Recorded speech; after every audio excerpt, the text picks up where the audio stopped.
We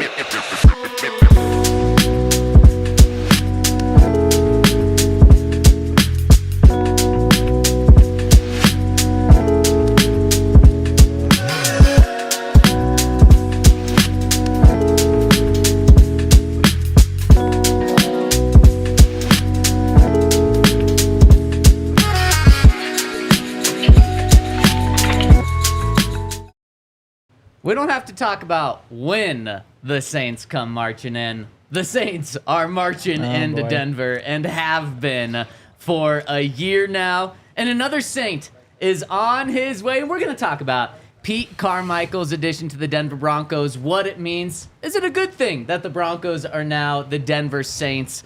And we're going to do that on the DNVR Broncos podcast. We got Super Bowl 50 champ Todd Davis, Henry Chisholm, Zach Stevens. We got two producers behind the camera today.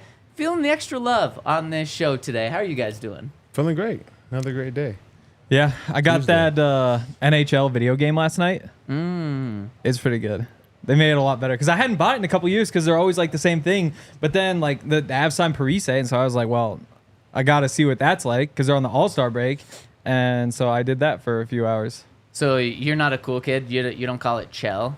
No, I'm not. But I did decide I think I'm bringing my Xbox to Vegas. So. Oh wow! Yeah. We're gonna might as well call you Ryan. That's the thing though. Is like I can't be just going to the blackjack tables until like 5 a.m. every single night for a week. That's a terrible idea. That is a terrible idea. Almost anything you can do in Vegas, you shouldn't do more than like 2 or 3 days. Yep. And so I was like, well, this seems like a perfect way to kill some time, to like have a good time. The boys can hang out and play some Xbox, but also I don't like come back as broke as I potentially could. But you were up $40 last time you went. Yeah, but I think, well, I mean, how did everybody else do? I didn't do that well. Yeah, most people didn't do like I think I so should. You're thinking of the boys. Well, I am bringing thinking of the boys, Xbox. but mostly because of the fact that could be me this time, especially because we're going Sunday to Friday. Yeah. It's a long time. That's just it's asking for trouble. And luckily, like there's a lot of like work to keep us busy and the podcast and all that sort of stuff. But I do think that this Xbox could be like I spent like $70 on the game. I think it could be saving me hundreds. Wow. Yep. What a way to spin that. I like that. Yeah, that's how I smart. justified it. Yeah. It's like this TikTok I saw a couple of days ago where it was a girl saying, honey, I made us $150 today. He's like, how'd you do that? And she's like, well, I returned $150 worth of stuff. And he's like, well, how much did you spend when you bought that? And she's like, well, $300. And it's like, oh, well, that's not really how that math works. That is not how that works. That's girl math for sure.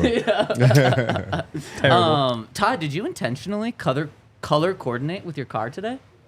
No, it just happened. That's impressive. It just happened, you know? Sometimes you get it right. Yeah. Okay, so let's talk about Pete Carmichael.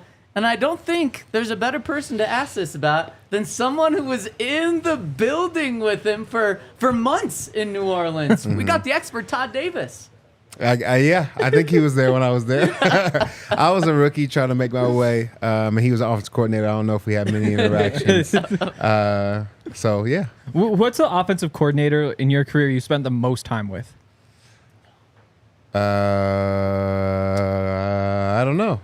Would it have been, I mean, he Kubiak? technically wasn't the offensive coordinator. But yeah, it would have been Yeah. Kubiak because not only here the 2 years and here. Vikings, So Yeah. that's 3 years. I guess he was head coach or coordinator. But like, did you talk to him much? I mean, when he's head coach, I guess When that he's makes head sense. coach, yeah. But like, And did then you when ever? he was in the Vikings, we had already had a relationship, Oh, so then we would that talk helps. just because of that. But Was he a reason that you went there? Whether absolutely. Which way? Both ways? Or was he wanting you? Were you I think wanting he was him? the reason.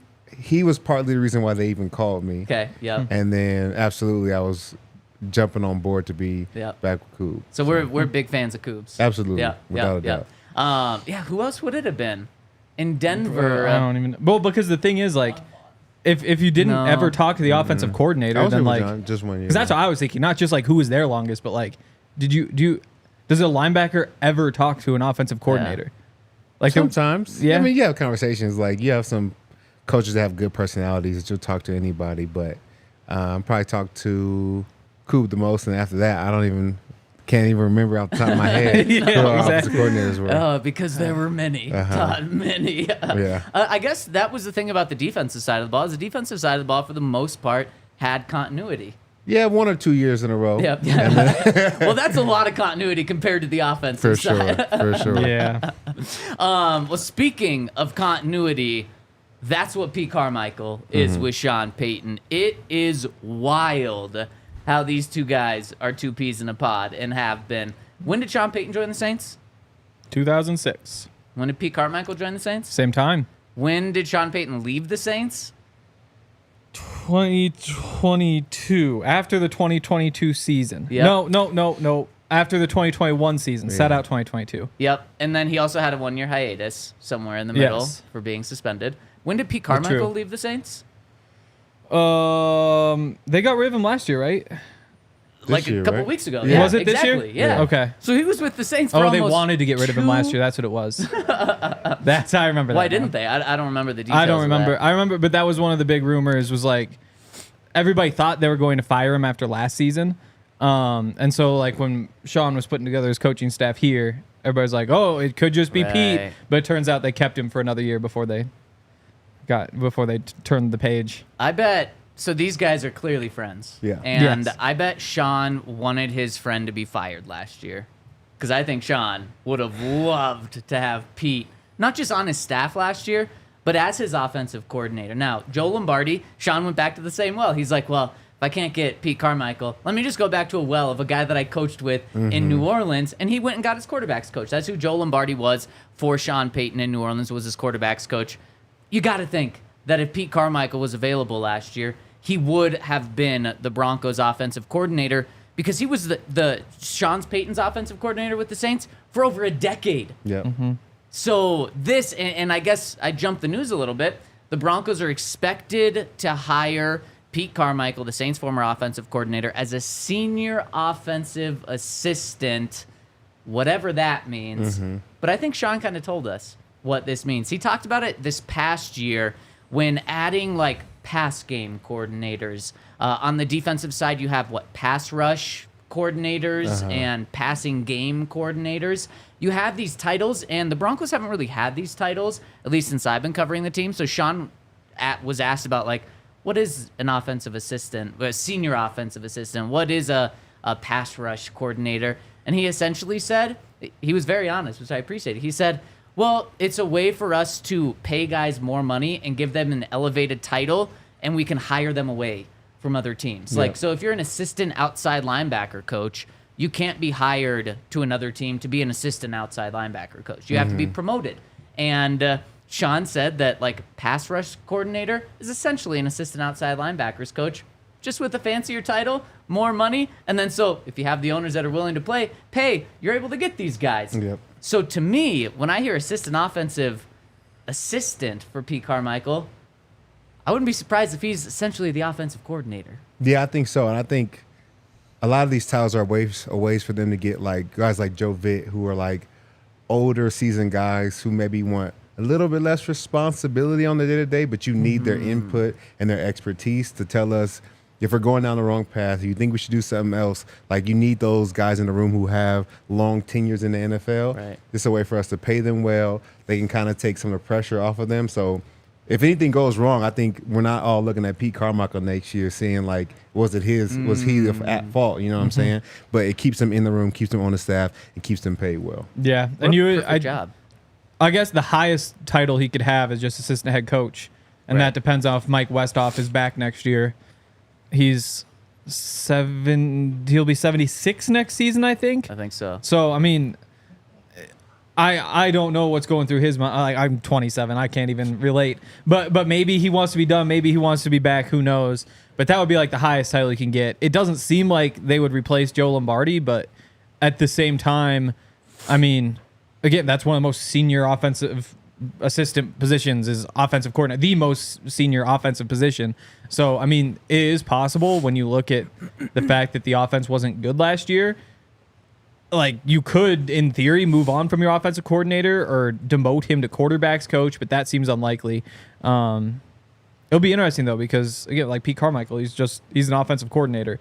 And so maybe it is just one of those, like, weird little, like, he's just an analyst or senior analyst, senior executive analyst. You know, you just put some words in there, Yeah. and then all of a sudden you pay him a bunch of money. But I'm curious how it'll go, because all the way through it was, Sean is kind of at the head of the offense, and then it's Pete, and then it's Joe. And so maybe they flip Joe and Pete go this season and leave Joe as offensive coordinator, but it's just a kind of a strange dynamic. And I think they can do that without changing any titles. Yeah. Like even while I was at the Broncos, there was plenty of times where there was somebody was the offensive coordinator or defensive coordinator, but really they were a backseat to who the head coach was at the time. Yeah. I think it's very easy to change roles without having to change titles. And we saw that. I think perfect example of this was on special teams last year.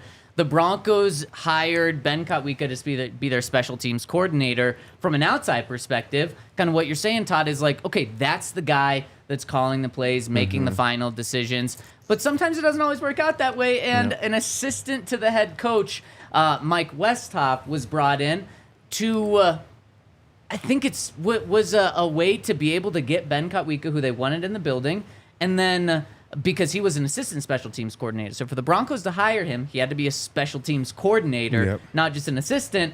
So they kind of took advantage of the system, but it's a thing that you can do. And so that's why they made Mike Westhoff the assistant head coach.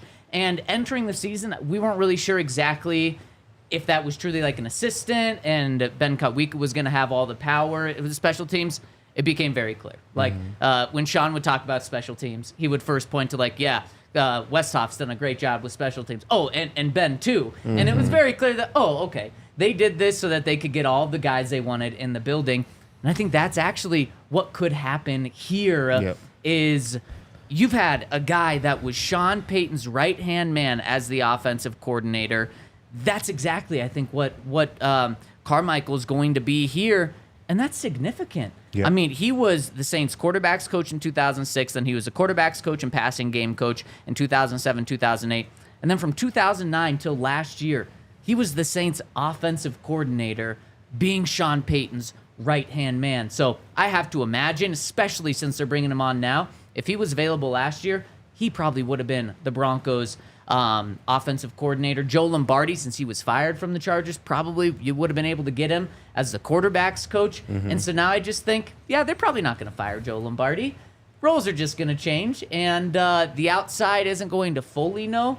But these guys are also going to get paid a lot of money too, and it's just giving Sean Payton the setup that he had in New Orleans for 15 years. Yeah, and I think it's good for everybody, even for Lombardi. I mean, if the team has success on paper, you're still the offensive coordinator. I think that's good when you're going out and getting other jobs for teams to see. I don't think there's anything wrong with it. And, we've been a family before. Everybody kind of knows their role. You may have grown up a little bit, but you know who the dad is. You know who the grandpa is. It kind of works the same, Wow, Grandpa Sean, dad, father.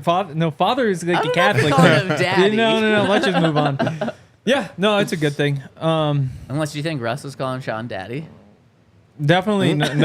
If anything, that would be Pete. Oh, because Sean's grandfather? Yes. Then what's Westhoff? Well, he's not. That's uncle. Yeah. But the other thing with Westhoff though is that he was also kind of, toward the end of his career, and so. He wasn't super hands-on with the special teams. Like he can go through and scout and come up with ideas and do all that sort of stuff. But when it comes time to go to practice, Kotwika is doing a lot more of the talking than Westhoff is. I would imagine, at least from what we saw. I think, and so you do wonder though, when you do have say they just make him assistant head coach because Westhoff decides to retire. It is just kind of a strange dynamic. You have, I guess sometimes you see that is there's one guy at the top, and then it's kind of like a pyramid structure, and I guess that's kind of what it would be. And I guess it's easier because you have your head coach calling plays, and so there isn't a power struggle there. But if everybody's on board, I guess it works. Yeah, and I wonder if we're all going to be on board over at Bet365, where if you were on board with the Nuggets last night, you won some money. If you did Jokic triple-double, you won some money. And if you want to win money, they are giving out bonus bets over at Bet365. When you sign up and use the code DNVR, they're going to hand out either two options. You can get $150 in bonus bets when you place a $5 bet, or you get a first bet safety net up to $2,000 if your qualifying bet loses. You'll get that matched up in bonus bets. So whatever the sport, you got to check out our friends over at Bet365, where they've got it all. They're all about the unordinary. So if you want to get in on so many crazy bets, I mean, I'm sure, what's a crazy Super Bowl bet? Like, you can always do the anthem, the color of the Gatorade. I'm sure Bet365 is going to have some crazy ones as well. So check them out. Use that code DNVR365 when you get signed up in order to get those offers. And you must be 21 or older, physically located in Colorado. Please gamble responsibly. If you or someone you know wants help and has a gambling problem, wants help, call or text 1-800-GAMBLER. I feel like the color of the Gatorade would be so easy to like rig or You get an inside scoop. it just takes one phone call. Yeah. Hey, what Gatorade we going with this week? Yeah. Well, Todd, you know some people. You I don't know? know. Would that be That's insider actually a trading? good idea. I don't know. Is that insider trading? If I just call and ask about, It's That would be good definitely research, right? It's Yeah. definitely insider trading, but like, well, it'd definitely be insider trading for whoever told him. and if I just ask what Gatorade don't you guys like? Yeah, there you go. That might be your job while we're in Vegas. Yes. Use your connections, figure out what color Gatorade. We'll all make some money at the end of the week. Put $1 million on red. Exactly. And shout out to our friends over at Red Hawk Roofing. Denver's best roofers have joined the DNVR team. And what's great about Red Hawk Roofing is they have quality materials. They have decades of experience, quick response time. They're huge DNVR supporters. And they have a free, no obligation roof and property inspection, free in-depth photo reports for all your inspections. If you're looking for a new roof over your home or business, be sure to check out Red Hawk Roofing at redhawkroofing.com and tell them that DNVR sent you. So I guess the one thing that you take a risk with the Gatorade is, getting back to this, is you don't know which team's going to win. So you would have to, you're essentially making a bet on which team wins, especially this one. What is it? We have the 49ers and Chiefs. Could Probably be red. gonna be red, yeah. Man, Could be. Red's got to be the favorite. It gotta be. It has to be the favorite. And that's like also a very, like, they have a lot of flavors that are red. You have cherry. You could have like fruit punch. Yeah, it's got to be red. Yeah, we'll Or- see. Yeah. Or even yellow. I mean, aren't the 49ers colors like gold and Yeah, red? yeah. And the Chiefs are yellow? Yep. Man, this seems too easy. It's a Wonder coin if flip. red's just going to be a massive I don't favorite think they here. usually go with the team color though. Yeah, I don't think Really? it's like related. Well, because it's just they, But for like them to throw purple or something would look weird. purple. I was just looking. There's like unofficial odds that like people make. The favorite is blue at plus 400, then purple at plus 450. Really? Because I'm yeah You because bet like on purple? Damn. oh, and then third plus 1400 clear or water, I mean, that also and then seems plus like a good one. 2500 is fourth. No Gatorade bath at all. No Gatorade But bath. they're gonna do that because that's the thing though. Is like if you're the team and you're picking out the Gatorade, like you're mostly thinking like, what kind of Gatorade do we want to drink for 3 hours? You know, like you can't be too worried about the dumping it. Like it's about the drinking it and like going away in the football game and like. This is the only time you do think about the color, though, is when you know 'Cause people you are know it's betting gonna on it be for a the bad Super Well, I mean, Bowl. if you put a bet in, then you think about it. Yeah. I guess for this one, either coach is probably getting a bath because Shanahan, it'll be his first one. So you Yep. imagine the team will want to celebrate that. And then Reed, this could be his last one. So you think the team want to celebrate him? If it was like No matter Belichick, what. like, he doesn't need a Super Bowl bath. No, you on still his got it. It 56th. has to. With Bill, too? It's part of the tradition. I think it's a must. You have to. It was orange. Oh, that's 2 Super Bowls because there's Tyreek Hill 2 Super Bowls ago that the Chiefs won. And it was orange? Yes. Interesting. And I Tyreek feel like was it on gets 400. harder to do every time because now the coaches Yeah. are Oh, yeah. expecting it. They're running away. They're getting Yeah. shifty. You know what I'm saying? Well, it just winds up coming earlier and earlier. Yeah. So it'll be yeah. like Kyle could be shifty. Yeah. that's true. But like if you got kneel down 3 times, they'll Yep. do it like after the first kneel down Exactly. because you Right. usually wait for the third. So it'll just go earlier and earlier. Yeah, because then the third kneel down, the coach is taking off the headset. He's thinking about Yeah. after game stuff, which is that Gatorade bath. True. Yeah. Yeah, good point. Good point.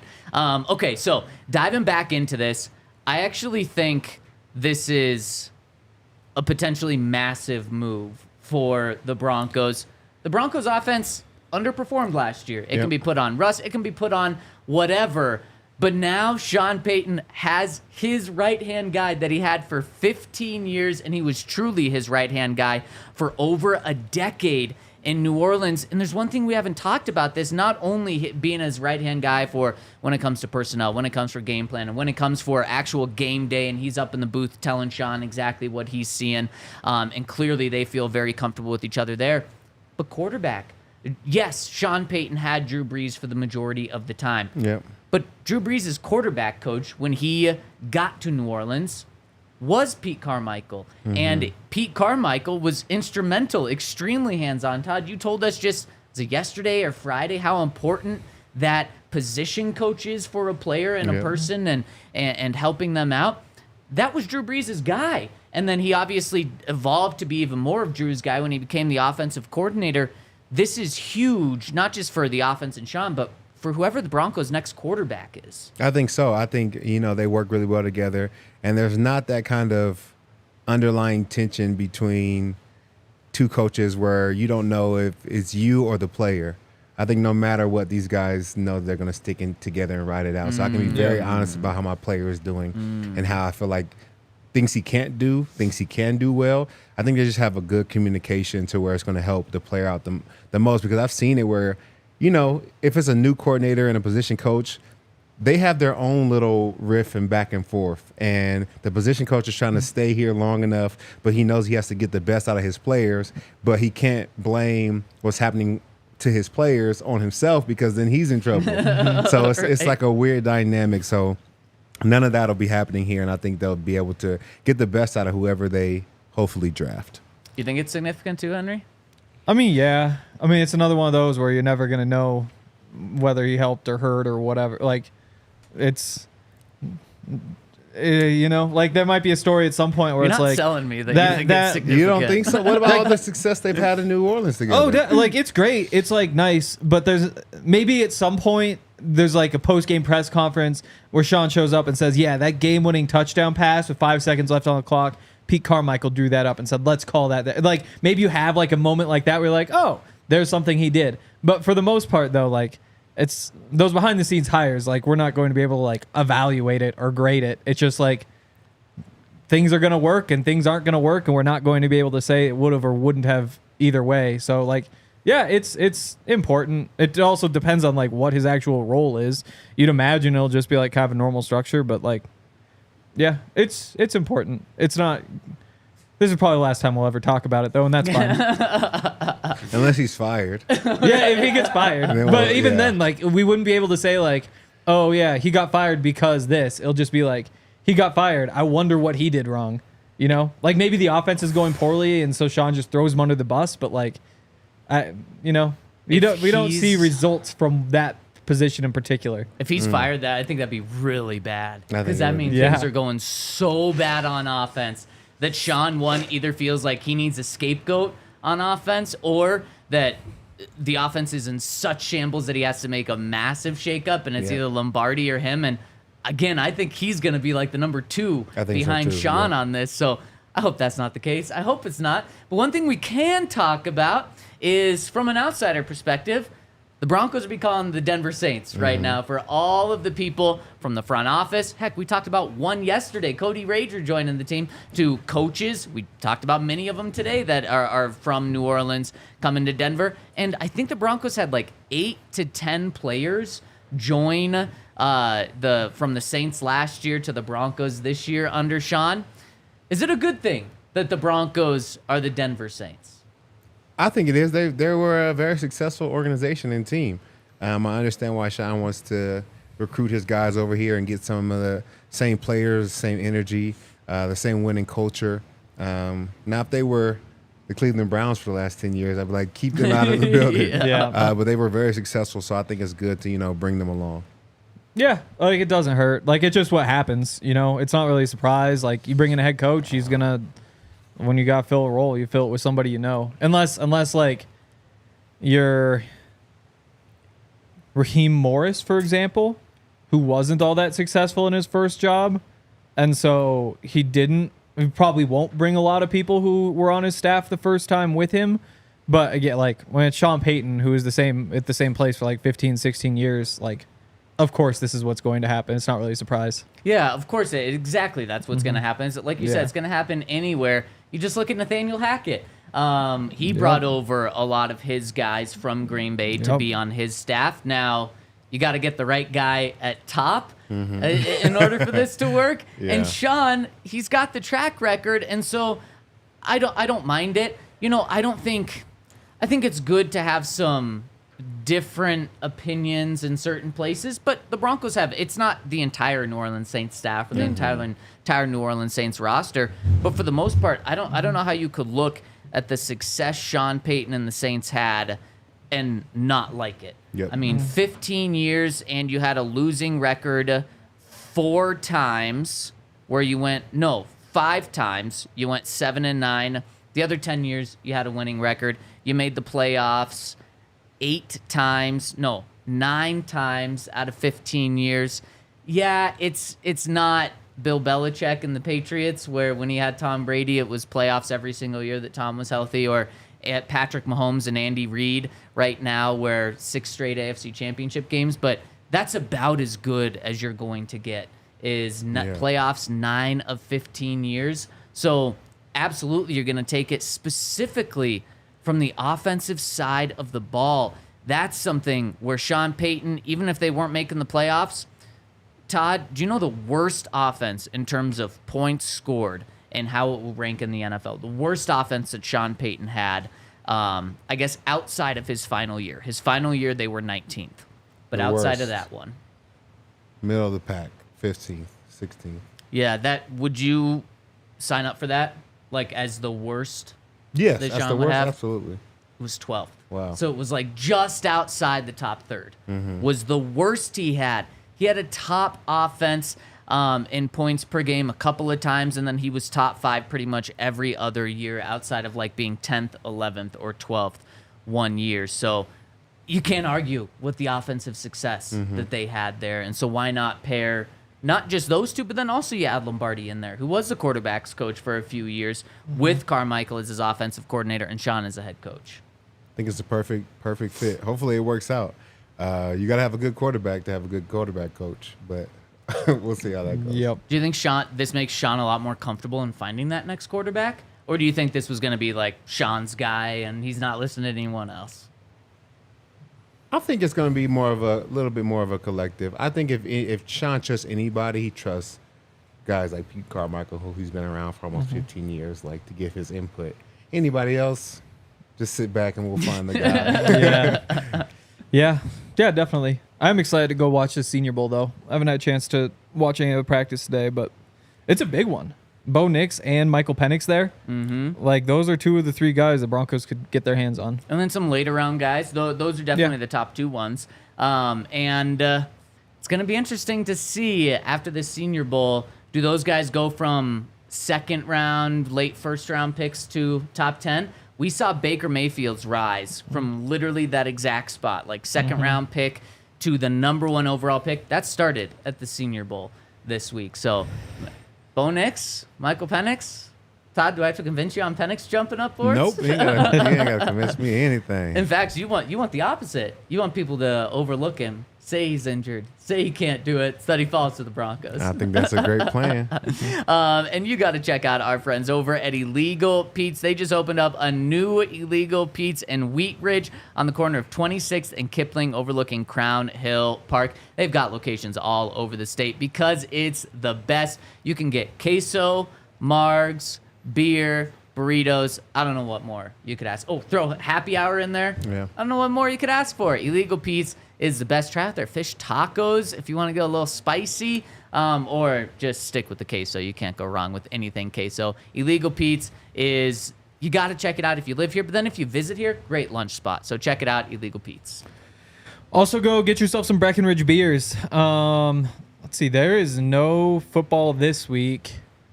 Oh, I guess that AT&T Pebble Beach, that's this week, the golf tournament. That's going to be a fun one. Top 50 players? Yeah. Have you ever played in like one of those pro-ams? No. No? I'm not there yet. Oh, okay. Yeah. Maybe someday. Yeah, maybe someday. Didn't you start playing golf after you retired? Yeah. Yeah. Mm-hmm. How good are you? I'm pretty good. Yeah. I'm okay. I like it. You think he's less notable now? Is that what you're saying? No, I'm saying he hasn't played like his whole life. No, I think even as a retired player, people would want you on their team. No, that's what I'm saying. Is I would he hasn't watch. played his whole life. Okay. Jeez. Okay. But yeah, so maybe you want to sit there, watch that Thursday, Friday, Saturday, Sunday, get you through the first footballless weekend in forever. You know and who you can played do in that. this last year? A lot of people. A notable one. Let's to see. this- I would say Peyton Manning probably did. Oh, Brandon McManus. I don't know. I mean, probably, but no, that's not I what bet I'm thinking McManus of. did. Um, Aaron Rodgers It did. caused a little stir that maybe it was impacting the Broncos' coaching search. Oh, that's right. Condoleezza Rice and Greg Penner. Yes, exactly. Yeah, that was kind of fun. Yeah. I bet on both of their teams to win. Neither came close. I think maybe it was Condi played pretty well like the first round, That's right. and then had like a little run. But yeah, this year I'm not worried about the celebrity aspect. I'm just betting on Rory. Came off a win last week. He's the favorite this week, and so I'm just gonna sit there with some Breckenridge beers and watch golf all weekend. Well, not all weekend because we leave Sunday, so I'm gonna miss the end. But I'll still drink beers up to that point, and you guys should too. Breckenridge Brewery is the best. All sorts of good stuff. But if you go to breckbrew.com, you can find a beer near you. Okay, so speaking of this pipeline, straight from New Orleans to Denver, I think there's like 10 or 15 people that have moved from New Orleans to Denver in the past year, almost to the date. We're sitting here January 30th. I believe the Broncos officially traded for Sean Payton 1 year from tomorrow. So let's rank the top 5 guys that have come from New Orleans to Denver in our Bet365 top 5. Is there any case to be made that Sean Payton's not number 1? No, I think he has to be number 1. Yeah, he's got to be number Without a 1 doubt. here. Because there's no pipeline without Sean Payton. I don't think the Broncos are the Saints if No. Sean's not coming here. Not at all. Not I at don't all. think Jim Harbaugh, if the Broncos hired him last year, is going to New Orleans and picking out all Nobody those from the guys. staff is coming. Not even a chance. So Sean is number 1. Number 2, who are some candidates? So let's throw out some guys. So Will Pete Lutz. Carmichael, Will Lutz, Joe Lombardi. Does Michael Burton count? Yeah, if you 'Cause he if was you've Chiefs ever in been between? on the, yeah, Okay, if you've ever been okay. on the Saints, Mike Westhoff is up there. Michael Burton, Joe Vitt. Joe Vitt. Yep. There's a lot of players too. Wide receivers was Lil Lil Jordan. Jordan. Lil Lil Jordan. Jordan. Marquez Callaway definitely Yep. won't make the list, but he Nope. was on there. Traquan Smith is still around. Or, did they give him a futures contract? I can't remember. They might not have. I think he turned it down. Actually, Okay. I think he was looking for a Okay. different opportunity. You got Running backs. Oh, running backs. Dwayne Washington, Dwayne yep. Washington. Troutman. Troutman, yep. Troutman. Who? All right, got that. Yeah, Thank we you, got Yaya. Yep. Man, so many wide receivers. I guess I'm not surprised about a lot of offensive guys being on this list. I don't think Mannertz was ever with the Saints. No, I think Sean was interested in signing. No, Yeah. he was. I think he started Was his he there? career for like a Oh, a he summer was, or yep. something like that. Because they thought he was a receiver, but he was a blocker. Yeah. Yep. Todd, if you would have joined the staff this year, you would have been on this list. Never too late. No, It's true. See, in the comment section, throw some more names out if we're missing any right here. Yeah, Lucas Kroll. Corey Rager, Lucas Kroll. You smirk when I say Rager. You think it's Rager? I have no idea. I don't think I smirked either. Okay, so who's number 2? I think Will Lutz. He's had the most impact. Yeah, I think it's Lutz or Westhoff. And I would They make had the best special teams in the league. I'd make the case here for Pete Carmichael going here, but But he hasn't done anything He hasn't yet. done anything, yeah. I think he's an important hire, but according to Hank, we won't know if he does anything. We It's won't true, know yeah, like if he brings it's- anything to the table. But because of Lutz, Todd, I mean, because a guy that's on the field that was significant for the Broncos. I think he had the most made field goals in Broncos history this year for a single Yeah. season. Didn't score a lot of touchdowns. And it started extremely shaky after the very first week where that cost the Broncos a game. Yep. He was pretty much money thanks to the help of the 12th man out in Buffalo. Yep. He was money after that. So, yeah, I go with a guy that scores points. I think Will Lutz. I think so. And that was a criticized move, but Will did come through for Sean. Isn't Will a free agent? Yep. Most of these guys are going to be free agents. Will Lutz. I would be shocked. I mean, I'd put the odds at minus 1,000 that he is a Bronco next year. That would mean that I'm guaranteeing he's a Bronco. Yeah. The thing is, like, you kick that well, you're going to get a lot of money from somebody. I mean, like Sean's going to let him leave? I mean, I don't know what you do with a kicker. Like, when you're in cap hell, spending a bunch of money on a kicker might not be a great idea. I don't know what he's going to do. You have to pay a kicker, though. These games in the NFL are too close. You have to find a way to get the kicker back on the spot. Yeah. And that's why it was risky moving on from Brandon McManus. He had a down year the year before the Broncos cut him. There's no doubt about that. But his track record said, like, he's a pretty good kicker for the most part. Pretty reliable. And the Ravens, with Justin Tucker, how much do you think they absolutely love having someone that they don't have to question? He's just going to make everything. Mm-hmm. I think it's a guarantee Will Lutz is back. And I do think you're right, though, Henry. I do think that they're going to pay him a ton of money. But Will Lutz might have been the most praised guy on the team from Sean last year. I think, even like after starting off with a horrible game. I don't necessarily take that as like he was super happy with him or anything. I take that still as just like keep your kicker happy. Don't get in your kicker's head. Don't let him think like his job's on the line. Like, I don't know. When it comes to Sean Payton, like his praise and stuff, like there's way more going on there than just. You don't think it's honest? You think his mind's like, this guy got one more kick to miss? Exactly. I think at one point that might have been the case. So Todd, you said Sean treated you well in New Orleans, right? Yeah, he did. So what Henry's saying, spinning it, is saying that Sean thought you were soft and couldn't handle criticism. I think, hey, listen. It's a possibility. You just don't know. Or he just knew that's how you needed to be coached. I was like, I don't mind being coddled. You can coddle me a little bit. You know what I'm saying? Seriously, yeah. Wait, I get the option of being yelled at or coddled? Yeah, I'll take coddled. Sure. Another name that's being thrown out by many people in the comments, so shout out to Cody, Jose, and others that have dropped this, is Zach Strief, the offensive line coach. Yeah. Yep. Were you impressed with the job the offensive line did this year? I was happy. I think impressed is a strong word. I think I was happier with the job, and they did better than I thought they were going to do. So, yeah, I was happy with it. I think that's probably fair. Yeah. I mean, they just passed the ball too much at the beginning, and so that's why the running game wasn't good. They shifted to the running game. It worked perfectly, but then teams realized that they weren't going to do anything but run, and so they loaded the box, and they couldn't run anymore. Like, when you had defenses not knowing, like, are you going to run? Or are you going to pass? Like when you were actually balanced, you ran the ball really well. And I think that's all you can really ask for. Yeah. And I mean, Lloyd Cushenberry, maybe that's Sean Payton. Maybe that's a credit to Zach Strief. Yeah. Maybe that's a credit to just Lloyd himself stepping up. But I mean, one thing happened on that offensive line in a big way last year, and that was Cushenberry taking a massive jump up. Speaking of running the ball, Henry, you pointed this out a lot yesterday. But what I didn't realize was the Ravens ran the ball 6 times with running backs. Yeah. 6 times. They should have had 6 running back runs on their first drive. Yeah. No, they were terrible. That was just a terribly coached game. And they still had a chance.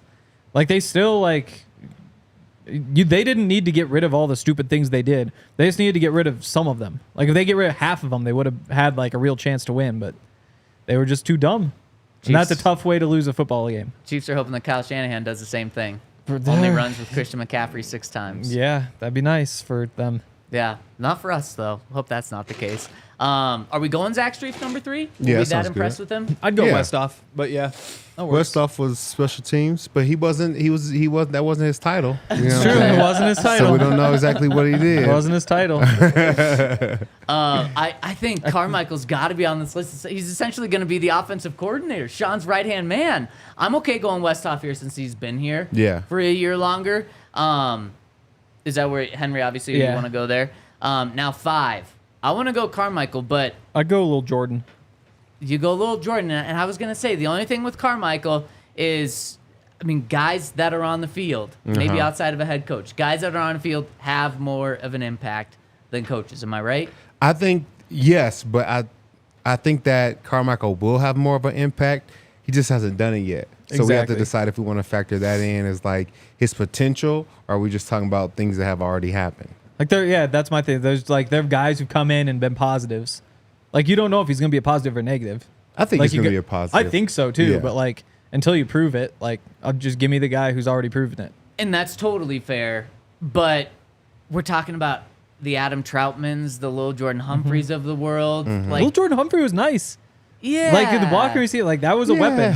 But I I mean, yeah, what are we Yeah. talking? Fourth receiver sort of thing? Yeah.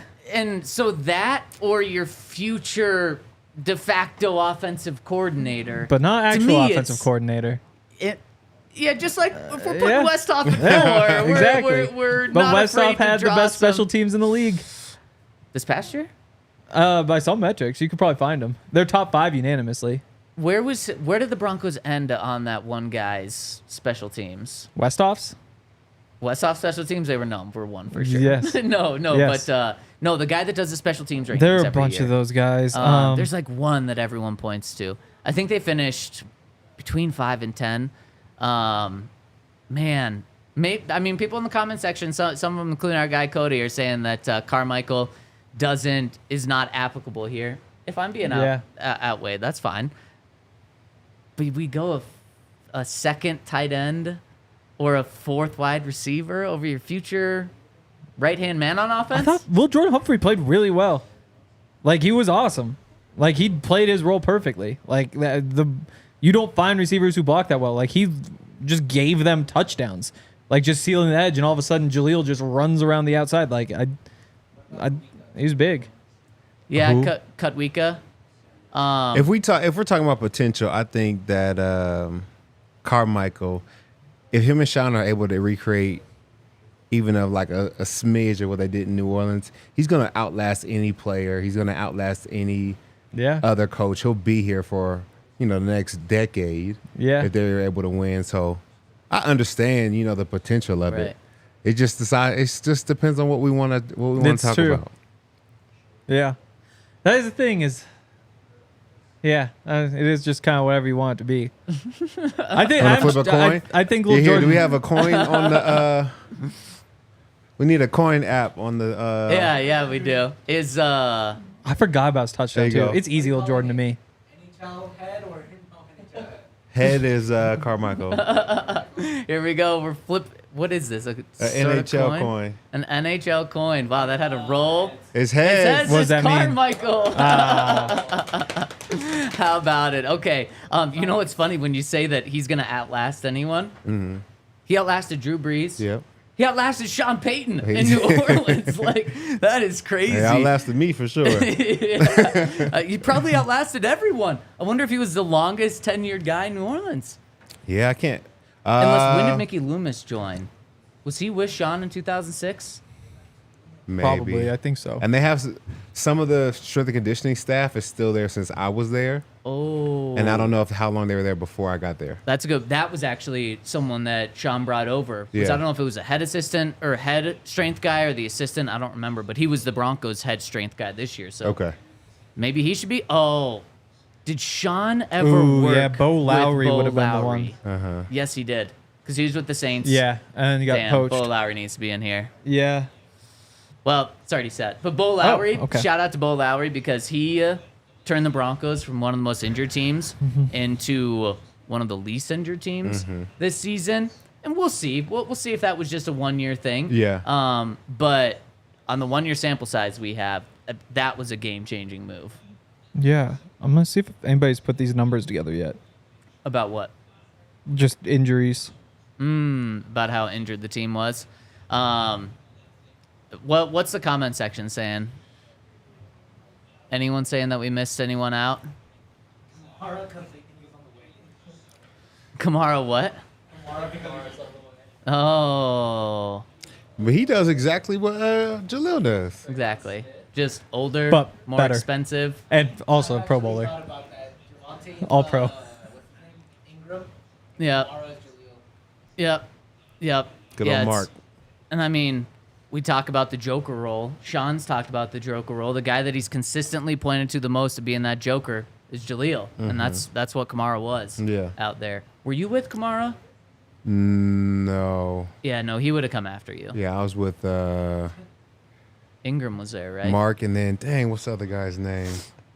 We had a couple guys from like D2 schools that were balling, and so that was the reason why I was like on and off the practice squads. We lost like 3 or 4 running backs that year, so every time we lost a running back, we had to go get one. And they had to put me on practice squad up until like Friday, and then they would put me back on the roster like Saturday so I could play Sunday. Yep. Then we would lose somebody in the game. Then Monday again I had to go down. Yeah. And because they didn't have the same rules back then, were you actually being cut and then like re-signed? Yeah, I was being waived. Yeah. Yep. I was being waived. Because now how it is practice squad players can be brought up for 3 games, Yep. so you're not actually cut, and then when they move you back down to the practice squad, you're not cut. Yep. Were you ever nervous in those times when you were cut? At first, Right. but then it happened so much, I just got into the routine. That's why I wasn't, wasn't expecting a call from the Broncos. Like, Right. it's just kind of the life I was living at the time. Yep. Yeah. Yep. Very fair. What'd you find, Henry?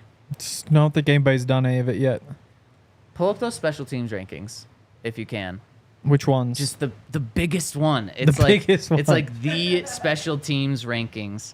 I always thought Football Outsiders was the best, but they died. No, it's like some dude's name. There's the Rick Gosselin ones. I Is think that that's what you it. want? I think that's it. Yep. They were 7th in there. I know that. Okay. Then there you go. Yep. 7 special teams. I mean, they were last.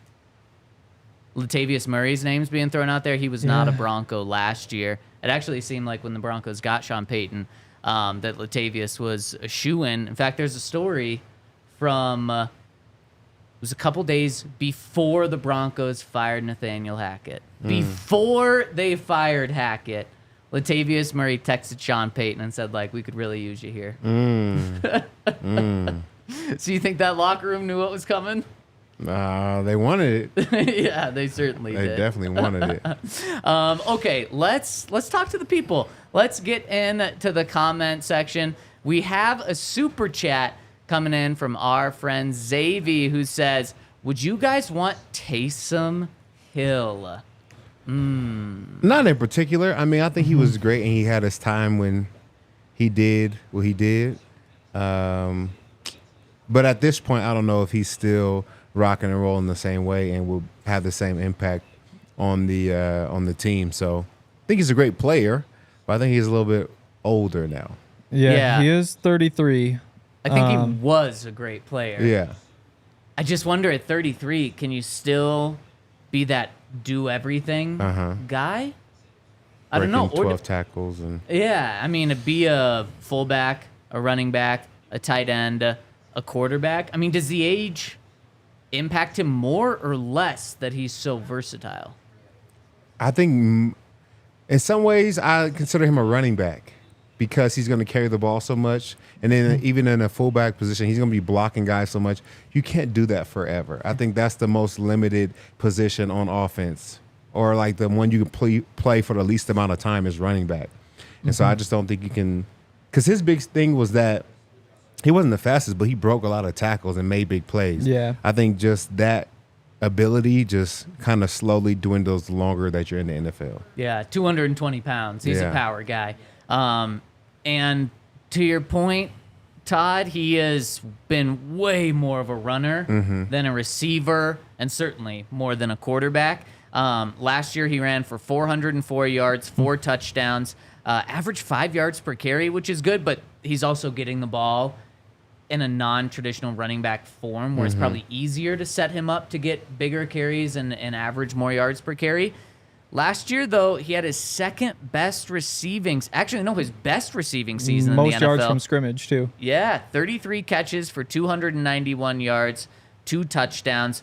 Compared to previous years, 77 yards, 52 receiving yards, 98 receiving yards. So he hasn't been that receiver until really last season. Yeah. Yeah, I mean, yeah. We're I having- think he'll probably be here. We're Like- having trouble getting the balls to the guys that we got now. Exactly. Exactly. We don't need But, another I mean, option. when you got those guys like Sean Payton and all that, and Taysom Hill's, I haven't looked at the contract. I know that they lose money this year if they cut him, but I think it helps him out in the long run. I haven't. Everybody, I've seen people say like they should go get Taysom Hill. I'm not sure if it's just assumed that he's getting cut or not. But yeah, I mean, if he is, then it would make sense because they've done it before, and like you need something on offense. Like your tight ends were the worst receiving tight ends in the NFL last year. So if you can plug him in there and have him get some catches, like that could help. But I think it'll happen. I'm not super excited about. I don't really care. Holy smokes! His cap hit this year is $16 million. Who? Taysom Hill? Yeah. He's getting paid like a quarterback. Oh yes, he is. That was That is insane. That was Sean who did that. Yes, it was. Yep. That's why, like, man, if Sean's willing to give him a big deal there, and now he's got a little bit more cap space than he did with New Orleans, which is crazy to think because Broncos don't have cap space, he'd be willing to pay him now. But you're right, Henry. If they cut him now, they'd have almost $17 million in dead cap, which is $1 million more than they'd have by keeping him. So, yeah, he has to be cut first. But yeah, I think Sean would want him here. Whether it's right or wrong, like, the Saints to Denver pipeline is very real.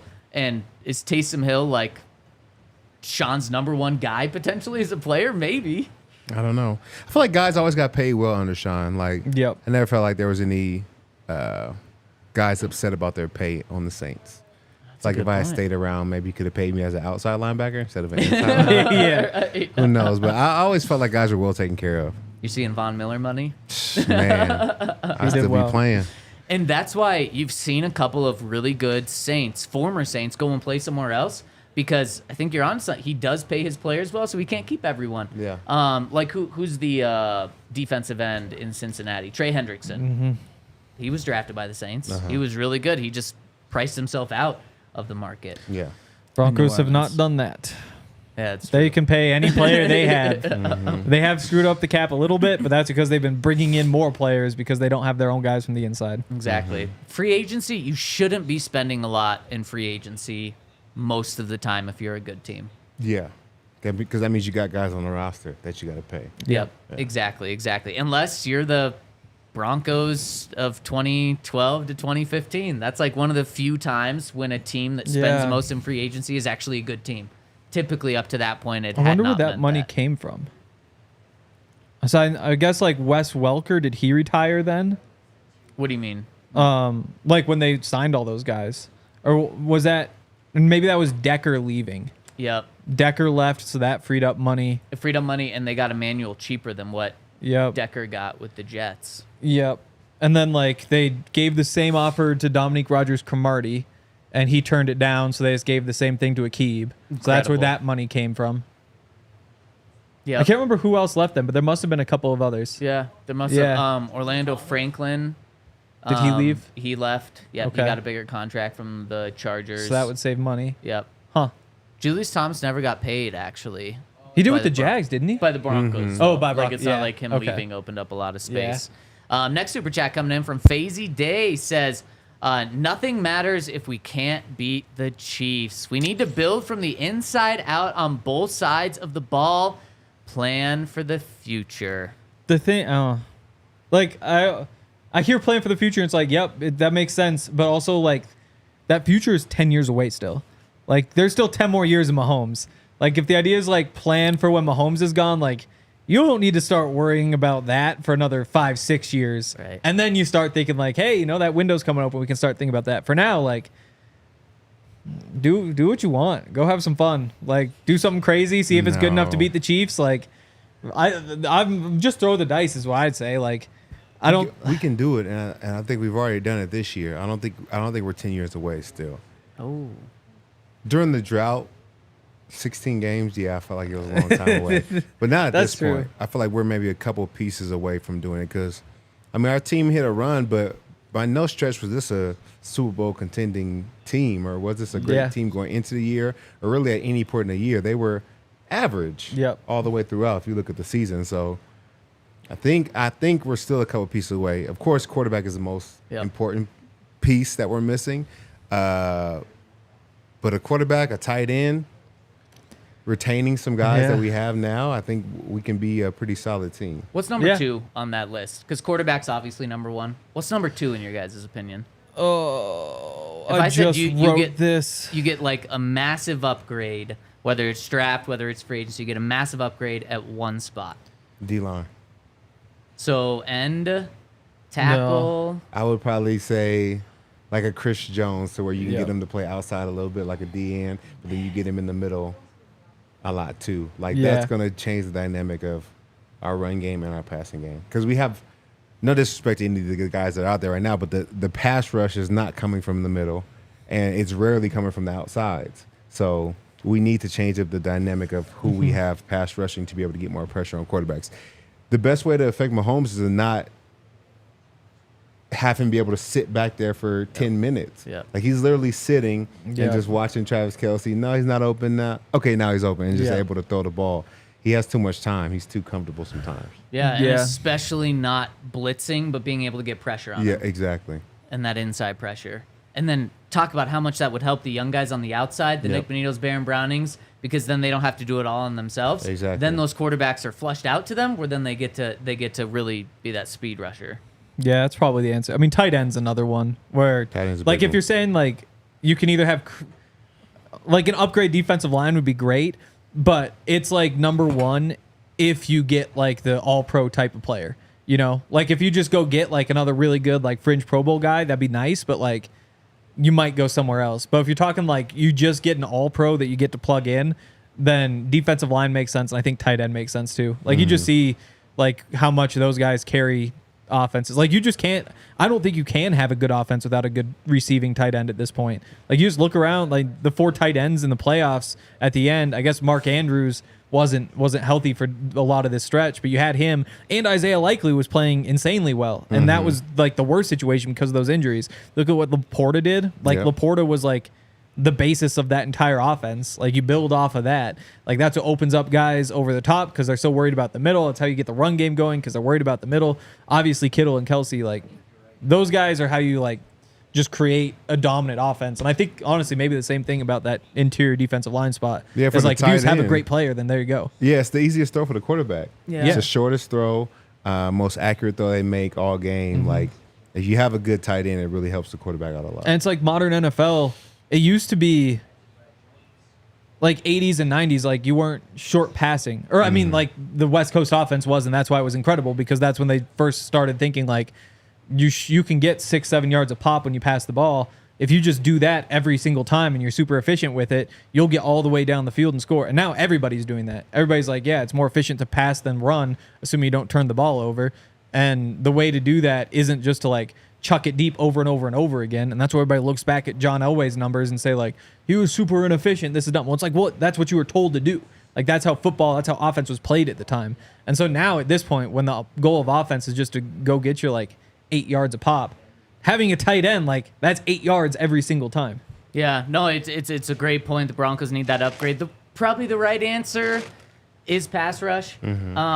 Just because that's such a big part of a team. That's one of the top 4 most important positions. But like receiver would be so nice. Probably just a little bit more of a luxury. But the Broncos need offense so badly. Yep. Oh man! And actually, Xavier just dropped in with the super chat saying, besides quarterback, what position would you like us to get? Chris Jones is a free agent. He's gonna be too expensive. He's gonna get like quarterback money. We don't even have enough to pay one quarterback. We Exactly. can't pay 2. Exactly. He wanted $30 million before this season. The Chiefs didn't give him that. They met him like somewhere in the middle, 25 or something for 1 year.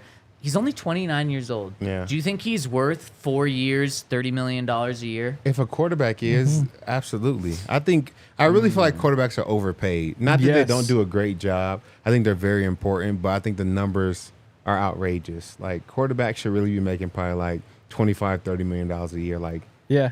you know, for what they do. Making 50 or it's just ridiculous. It makes sense for like Mahomes and maybe Exactly. Lamar. Like there's a few of them, but again, like that, those are the teams that maybe they can consistently get to the playoffs or compete for the playoffs, but they're not going to win anything. Yeah. Baker Mayfield is going to get, I think, $25, $30 million a year. At Probably. least this And year. he's throwing the ball, what, 20 times a game? Right. So I think if he's throwing the ball 20 times a game, that means he has an effect on 20 plays a game, right? Yep. Chris Jones probably will make 8 tackles, couple hurries, maybe a sack or 2 a game. Let's just say he's affecting the quarterback 15 times a game. that's not a big difference to me. You know, That's fair. I feel like he should be paid well, just like if a quarterback is too. Yeah, very Definitely. fair. Elite quarterbacks are worth all the money in the world. Where you get hosed and put in awful situations when you pay, which teams just have to. If you want to keep a middle quarterback or a top 12 quarterback, you got to pay him top 5 money. Yep. And that's, I think, when you get killed. And you look at so many teams around the league.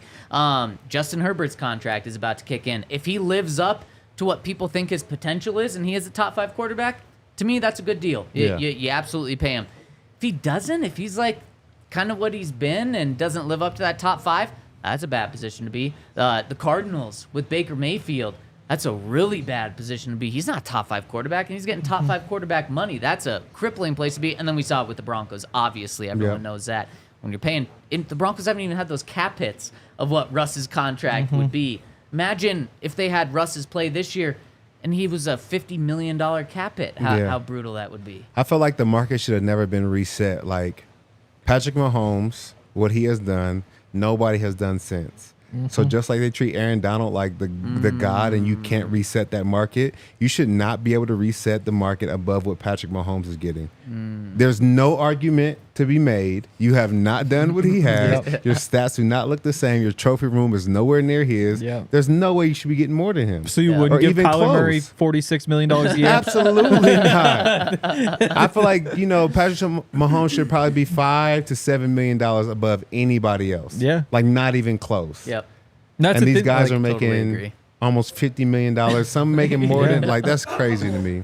Jalen Hurts gets Crazy. $51 million a year. Crazy. Like, and maybe he hits like free agency, and some team says like, "Yep, we'll give it to you." And so the Eagles say, "Well, if you're gonna go get that, we might as well give it to you and keep you." But I think that's totally wrong. Like, he is not worth that much money. He's just not. Ooh, Jalen Hurts. Would you pay him that money? $50 million? Yep. No. No, Absolutely No. not. they're screwed. I would. They would if I he would pay They've him. already peaked. They're on the downhill. yeah.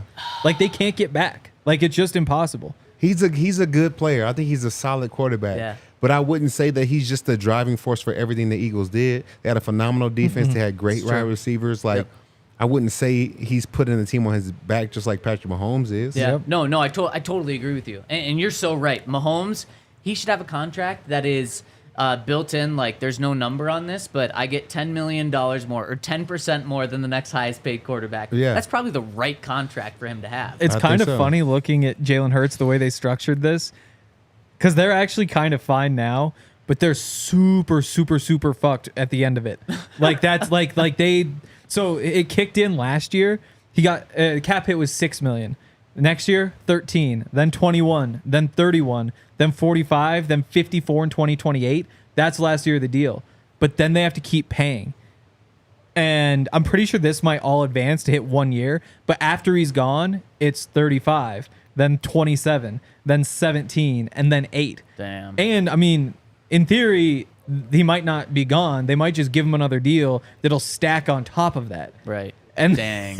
they have to take all that. And all of this was after one Super Bowl Yeah, appearance. they had one good run. And guess what? One run. And they had an incredible defense, the best offensive line in the league, running backs who took advantage of it, and his receivers were A.J. Brown and Devontae Smith, and he also had a top 5 tight end. It's like, oh, this guy, he's great. It's like, no, he wasn't great. He was fine, and the rest of the team was great. Give it. I'll take him. You take I'll that take him with contract, that deal. Yeah, you learn yeah. nothing from Russ. You learn nothing from Russ. Exactly. Yeah, he's You're got. paying $50 million to see a squad? Yeah, would. You can pay a lot less to see some other quads. It's true. We got to get out of here, but last super chat coming in from Xavier says, what tight end would you get from either free agency or the draft? Let me read you the free agent tight ends this year. Hunter Henry, Dalton Schultz, Mike Gesicki, Noah Fant, bringing him back, Austin Hooper, and then Jimmy Graham, speaking of a Saints connection, and then it kind of really dies off there. Troutman's one of them as well. Any of those guys scream out at you? I like Hoop. I think he was underutilized. Probably pretty Good cheap, workout, good Yeah. work ethic. Yeah, hardworking guy. And then when he was at the Falcons, he was really a dynamic player because they utilized him. So Yeah. I think Yeah. he's a good player still. Yeah. too. Dalton Schultz is like, I mean, how old is he? He's 27.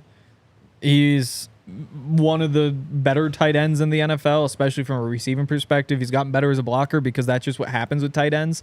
Like, you come in and you suck, and then by the time you're like 27, you're good. And then he's just been putting up, like, let's see if I can get these numbers to load. Basically 600 yards plus every single year with a handful of touchdowns. Like, that would go such a long way for the Broncos. Talking about but I something would to go help the draft. passing game. Yeah, but I think Yeah. he's just probably priced himself out of Yep. Denver's range. So draft. There's actually a bunch of great guys. Brock Bowers is incredible, obviously, but then I really like Cade Stover from Ohio State. It's like a big old blocking tight end, but he has this crazy stiff arm, and there's some rumors that he's gonna run well. And so, like, I think if you're looking for somebody like that, to me, like, I just love tight ends who have a stiff arm, because that's like, you catch those balls underneath and it's bang, like, and all of a sudden there's just 5 more yards right there. I like him, and he's probably going to be around in like 3rd or 4th round. But there's a bunch of those guys. Wait, real quick. Can we talk about why the stiff arm is not illegal? At what other time in a football game can you touch somebody's face mask? No, Yeah, not no. allowed to. If I'm a defender and I accidentally touch your face mask, there's a flag on me. You get to push my whole face mask and You get to palm ruin a me guy's into the life. ground. Do you remember any good? That's crazy. Do you remember any good stiff arms? Like, do you remember playing a guy who had a great stiff arm? Gronk? Luckily, I never, I don't know there, but I don't remember any crazy stiff arms. Okay. Gronk's was pretty good. Yeah. Of course, Derrick Henry was probably the yeah. most notable guy. Yeah, Yeah. that's true. Yeah. But you weren't getting stiff arms, No, so don't no, have to no, worry no. about that. I'll take any tight end from Iowa. So, Yeah. yeah. They. Yeah, I mean, Who it's is it? included in that, but also George Kittle and I'm forgetting another extremely prominent tight end. Yeah, TJ all of Hawks. them. Oh, Sam Laporta. Yeah, of course, Yeah. of course. All right, we got to get out They of have here. We're going to be some good back ones this tomorrow, year. 11 a.m. It's going to be a fun one tomorrow, so stay tuned. We'll see you tomorrow. We all silly like the mayor.